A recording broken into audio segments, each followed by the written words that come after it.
Hi అండి, welcome to కేచ్ of world. ఈరోజు chicken curry చేశానండి. చికెన్ కర్రీ అనేది చాలా బాగా వచ్చిందండి. టేస్ట్ చాలా బాగుంది. చాలా సింపుల్గా కూడా చేసుకోవచ్చు అండి. ఎక్కువ మసాలాలు యూజ్ చేయకుండా చేసుకోవచ్చు.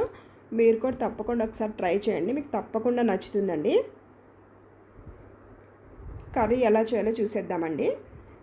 నేను 1 కేజీ చికెన్ తీసుకుంటున్నానండి. అది మంచిగా పసుపు సాల్ట్ వేసేసి క్లీన్ చేసి పెట్టేసుకున్నాను 2-3 టైమ్స్. స్మెల్ రాకుండా ఉంటుందండి అలా చేస్తే. ఇప్పుడు దాంట్లో 1 స్పూన్ కారం యాడ్ చేసుకుంటున్నాను, 1 స్పూన్ సాల్ట్ యాడ్ చేసుకుంటున్నాను, 1/2 స్పూను పసుపు యాడ్ చేసుకోండి, 1 స్పూను ధనియా పౌడర్,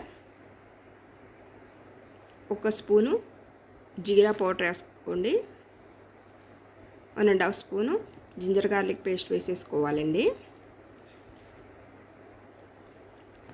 ఇలా అన్నీ వేసేసుకొని బాగా మిక్స్ చేసుకోవాలండి. చేతితోనే మిక్స్ చేసుకోండి. చేతితో మిక్స్ చేసుకుంటే మంచిగా కలిసిపోయిద్దండి, ముక్కకు మంచిగా పట్టేస్తుంది. ఇలా కలిపేసేసుకొని మూత పెట్టేసుకొని ఒక 1/2 అవర్ పక్కన పెట్టేసుకోండి. మీకు కుదరకపోతే ఒక 10 మినిట్స్ అయినా పక్కన పెట్టేసుకోండి. ఇప్పుడు కర్రీ కావాల్సినవి ఆనియన్, కొత్తిమీర, పుదీనా, పచ్చిమిర్చి కట్ చేసి పెట్టుకున్నానండి. కళాయి పెట్టేసేసి ఆయిల్ వేసి, ఆయిల్ వేడయ్యాక దాంట్లో మసాలా వేసుకున్నానండి. బిర్యానీ ఆకు వేసుకుంటున్నాను, అనాస పువ్వు వేసుకుంటున్నాను,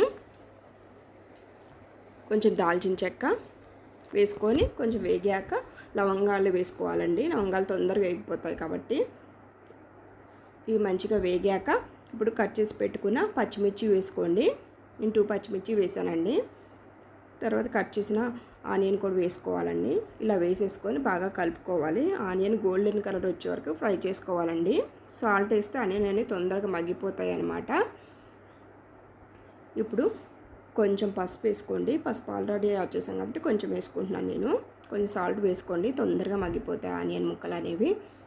బాగా కలిపేసుకోవాలండి. కలిపేసుకున్న తర్వాత కొత్తిమీర, పుదీనా కూడా కట్ చేసినవన్నీ వేసేసుకొని మంచిగా మిక్స్ చేసుకోవాలండి. ఇవన్నీ ఆయిల్లో మంచిగా వేగిపోవాలండి. మూత పెట్టేస్తే 1 మినిట్ మంచిగా వేగిపోతాయి అన్నమాట. ఇక మూత ఓపెన్ చేశాక ఇలా వేగిపోయి ఉన్నాయండి.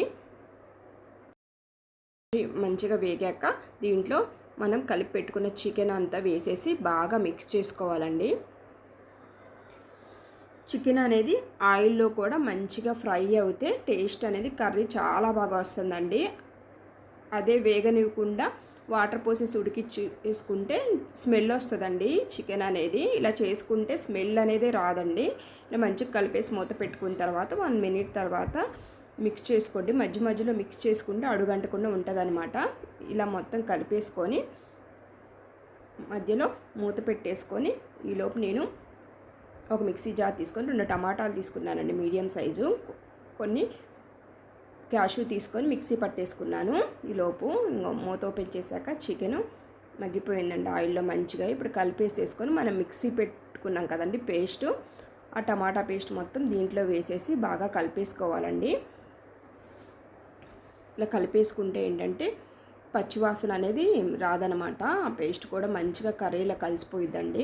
ఇప్పుడే వాటర్ యాడ్ చేయొద్దండి. ఇలా కలిపేసుకున్న తర్వాత మళ్ళీ ఒక 5 మినిట్స్ మూత పెట్టేసి మంచిగా ఉడికినిచ్చుకోండి చికెన్ అనేది. అప్పుడు టేస్ట్ అనేది చాలా బాగుంటుంది అనమాట. ఇప్పుడు మూత పెట్టేసుకోండి.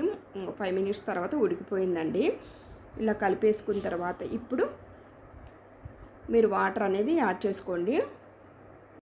మీరు కావాల్సినంత వాటర్ యాడ్ చేసేసుకొని మూత పెట్టేసుకొని మళ్ళీ ఒక 5 మినిట్స్ 10 మినిట్స్ చికెన్ అనేది మంచిగా ఉడకనివ్వండి. మూత పెట్టేసి ఓపెన్ చేశాక చికెన్ చూడండి ఉడికిపోయింది. ఇప్పుడు కొంచెం కారం, కొంచెం సాల్ట్ వేసుకుంటానండి. నేను చికెన్ మిక్స్ చేసేటప్పుడు కారం, సాల్ట్ వేసుకున్నా కానీ సరిపోదండి నాకు. ఇలా గ్రేవీలో కూడా వేసుకుంటాను అనమాట నేను. అలా వేసినట్టయితే మనకి గ్రేవీ కూడా రుచిగా వస్తుంది అనమాట. ఇలా మొత్తం మిక్స్ చేసుకొని మళ్ళీ 1 మినిట్ పాటు మూత పెట్టేయండి. కారం, సాల్ట్ అనేది గ్రేవీలో బాగా మిక్స్ అయిపోయింది అనమాట అండి. మూత పెట్టేశాక ఓపెన్ చేశాక కర్రీ అనేది రెడీ అయిపోయిందండి మనకి. ఇప్పుడు దీంట్లో కొంచెం ధనియా పౌడర్, కొంచెం జీలకర్ర పౌడర్, కొంచెం గరం మసాలా వేసుకుంటున్నానండి. గరం మసాలా అనేది ఒక 1/2 స్పూనే వేసుకుంటున్నానండి. ఇలా వేసేసి బాగా కలిపేసుకొని ఇది కూడా 1 మినిట్ పాటు మూత పెట్టేసి ఉడికించేసుకోండి. ఇలా ఉడికించుకుంటే బాగా మిక్స్ అయిపోద్ది అనమాట కర్రీలో. ఇంకా మూత ఓపెన్ చేశాక కర్రీ అనేది రెడీ అయిపోయిందండి. ఇప్పుడు కొంచెం కొత్తిమీర వేసేసుకోండి, కట్ చేసేసి. కొత్తిమీర వేసేసుకున్న తర్వాత మళ్ళీ మూత పెట్టేసేసి 1 మినిట్ పాటు ఉడకనివ్వండి. అలా చేసుకుంటే చాలా బాగుంటుందండి. ఇంకా మూత ఓపెన్ చేసాక కర్రీ రెడీ అయిపోయిందండి. ఎంతో టేస్టీ రుచికరమైన కర్రీ రెడీ అయిపోయింది. గ్రేవీ కూడా బాగా వచ్చిందండి. తప్పకుండా ట్రై చేయండి. వీడియో కనుక మీకు నచ్చినట్టయితే please like and share. Please subscribe to my channel అండి. Thank you.